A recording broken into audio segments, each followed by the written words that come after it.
kani waa Maxamed Siciid Biike ay dadku yaqaan Xabiib Malayuun oo maalin dhaweyd ka fadhiistay fanka waxa uu sheegay in waayisi fanka halka kaga haray oo imika u jeesan doon xagga diinta isagoo asxaabtiisii la dardaarmay markii uu ka fadhiisanayay waxa uu sheegay inuu beejka saxda uu diinta yahay laakiin kii hore uu mid ahaa beenbeena waxaan uu yiri halka waxaan ka sii wadi doonaa weligay inaan diinta ka shaqayn doono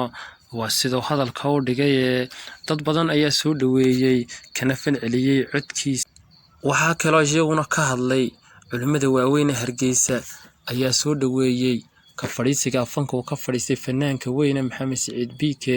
iyagoo ku soo dhaweeyay yiri diinta iyo masaajidada kaalay caruurtii iyo fanaaniinta calanka u sidayna ku soo dhaweey halkan diinta uga yeedh waxaan ku iri daaci diinta dhiga aad noqotid codkaaga wanaagsan heesa ku qaadi jirtayna ka rago haddana saar isagoo ula jeeday sheekha aanan sunne inuu heesaha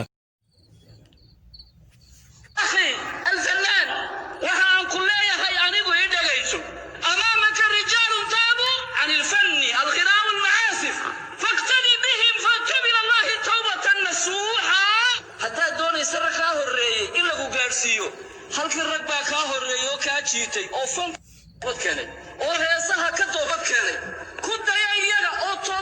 toobadnaba oo shuruudaheedii dhamaysatay halkan kugu soo dhaweynaya waxay tahay ku daya Cabdilaahi Diiriye Sooraad ku daya Sulfe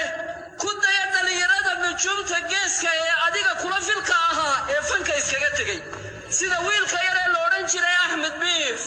markuu heesayo hobalada la heesayo hablaha Axmed Biif baa loo yaqaanay laba goorna xaramka tagay xajka weyna sugaya muxaadaraad qabanaya imaka wareegaya oo ku baaqaya inay dhalinyaradu masaajidda ku soo noqdaan iyo markaa cibaadada markaa iyo salaaxa ee loo bayraahday imaka adi waxaan kuugu baaqaya magac baan ku hayaa waxaan ka rabaa codka macaan xanjarada Ilaahay niqmadu ku galiyay iyo mismaarka heesa macaan inaad ka rogto كرر واحد نصار قرآنك كبدل كنت داعيا إلى الله داعي باقانكم تعال إلى المنبر هركنا نخط بليه تعال إلى المحراب محرابك قرآنكم معانا قلتوكي سيدا ويلا شاء كو شيغي الرقا وضيا شاء حوري هذا سيدا سميسو مقع خروح بلن باكوهيا بيكي محمد بيكي بان كابدلي وحان كلية هاي محمد مبارك يا محمد مبارك تعال إلى هذا الاسم